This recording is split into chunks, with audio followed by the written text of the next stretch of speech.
Ebutafo mesanso emama kwaba eba Ghanatube so snowy matana sibiom ensem a ekoso ewo Ghana yeman mu bro entintem no menum enkwan no enja yefufu ninti ebeka kotie ensem ebia ekoso ewo oman mu na meba na ne wo ho no media toaso amamo.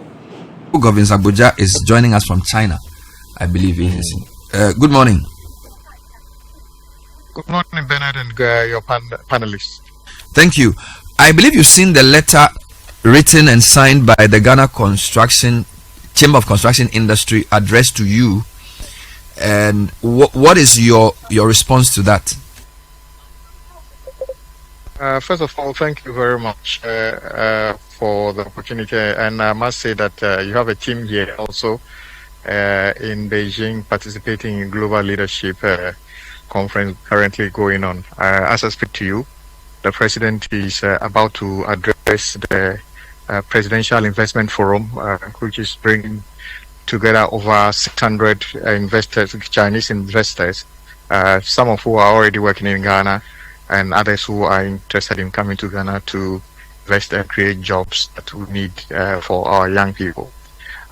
With regards to the letter, I am very much aware of the organization you're talking about.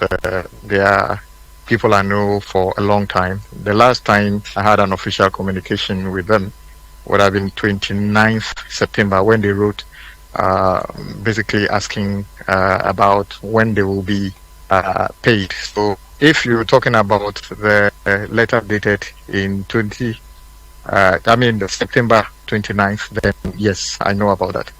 So what was your response to them then when you met them? Well, when I met them, I made them aware of the situation in which we are. A situation where at the time of transition, government, the previous government told us the bill unpaid, the contracts executed and unpaid for, our GOG was 21 billion Ghana cedi. Today, I know that is far more than that. The road fund indebtedness, they told that was 5.1 billion. Today, I'm told it's over 8 billion and over 120 billion cedis worth of project awarded, some of which didn't even have commencement certificate, i.e. They didn't even have any idea how the contractors were going to work. And so indeed, some of the contractors never even turned up on site since 2022 when the contracts were awarded. And then we assured them that government was going to work hard to make sure that we make payment to all these projects duly executed.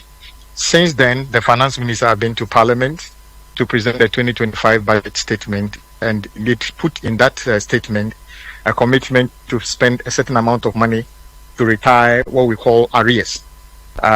In fact, it is part of that arrears that led to the payment of over 800 million Ghana cedi towards the Ofankor abandoned project. And today, God willing, we have seen the contractor back on site and working. That contractor was off site at the time our colleague MPP was in power.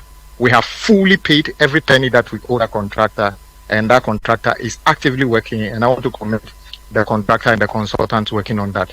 Hopefully, we'll complete that project in a few months' time for the use of the public.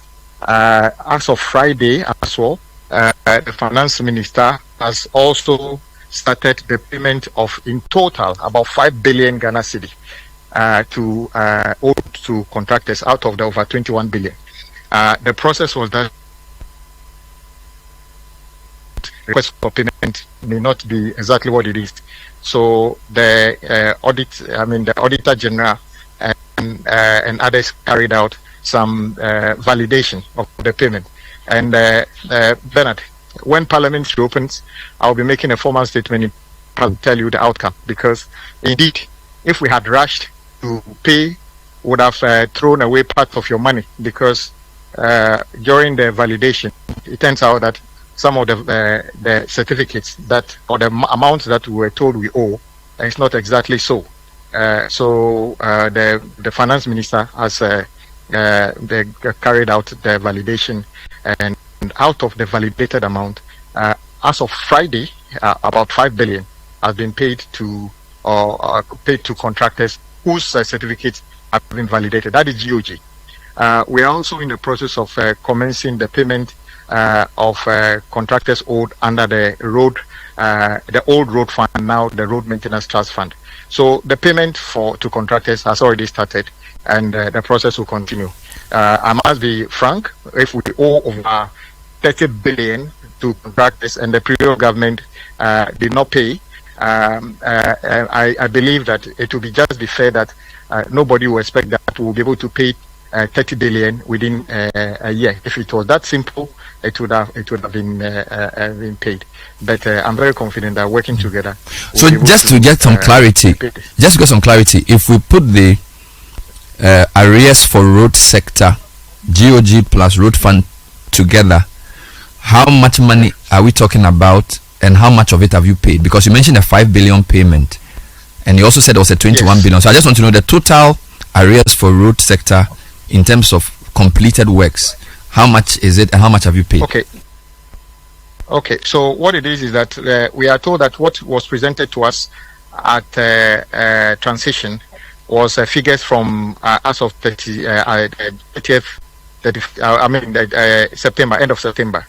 And according to that document, GOG indebtedness as of that time was about 21 billion, and road fund was about another 5 billion, and that excludes Cocoa Roads, which is also a huge amount of money.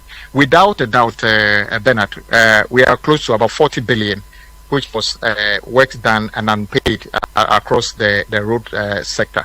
And if you consider the fact that 5 billion as of Friday, that would have been the biggest, without a doubt, ever single payment to road contractors at a particular time in the life of any government in recent history. That is, I'm not saying cumulatively, at one bullet payment of 5 billion, that would have been the biggest. And we are doing this without borrowing from international sources and other things.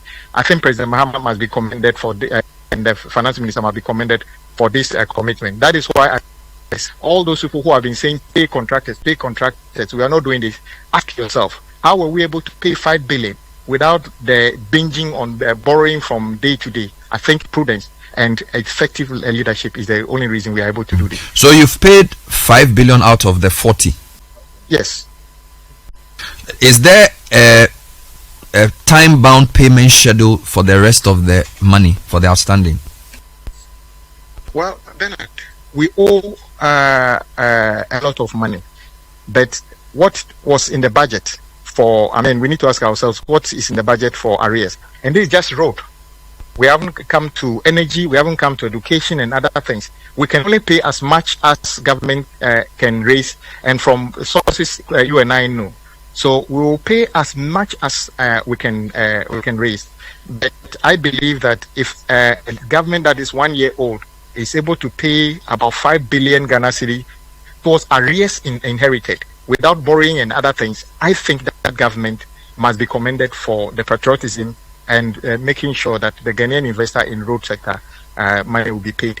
As of when we'll be able to retire the 40 billion, it is just a matter of time that the budget will reveal how long it will take. Yeah. But the commitment of government to retire these arrears is no doubt.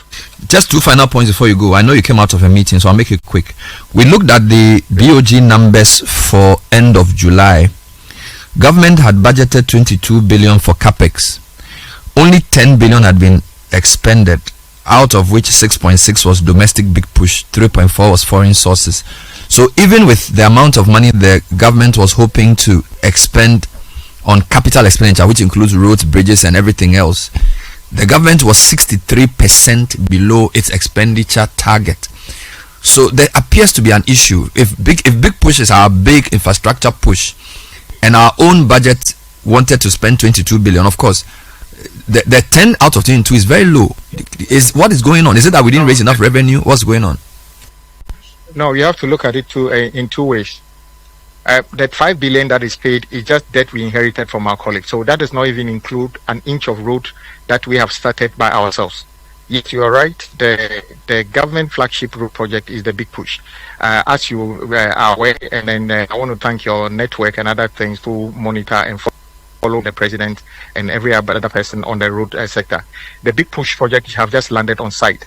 So there's no contractor has released certificate yet. But I can guarantee you every Big Push contractor who releases a certificate, and we are expecting that towards the end of the year, early part of next year, the certificate will start coming. And we have money set aside for that, because that is how the budget has been structured. So you will see much more of the expenditure on the new project coming in towards the end of the year into next year. So we are not off target at all, because the procurement processes, the design, the costing, and the procurement of the road project will take time. That is why it's a delay. So we are not off target. We are actually on target. We have awarded over 70 billion cedis worth of new project.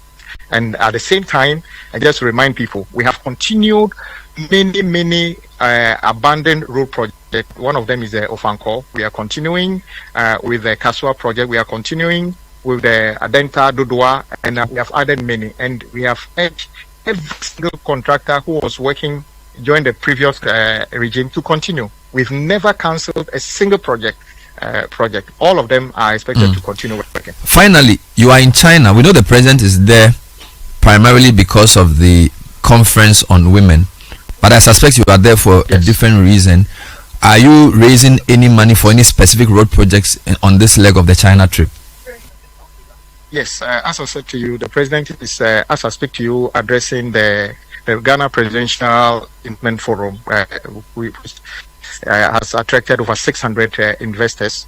And they are investors across all spectrum of our economy: mining, agriculture, AI, electronic vehicles, and everything. So the conference itself was about global leadership, focusing on women. But it's also focusing on women in business, women in construction, women in every aspect of our life.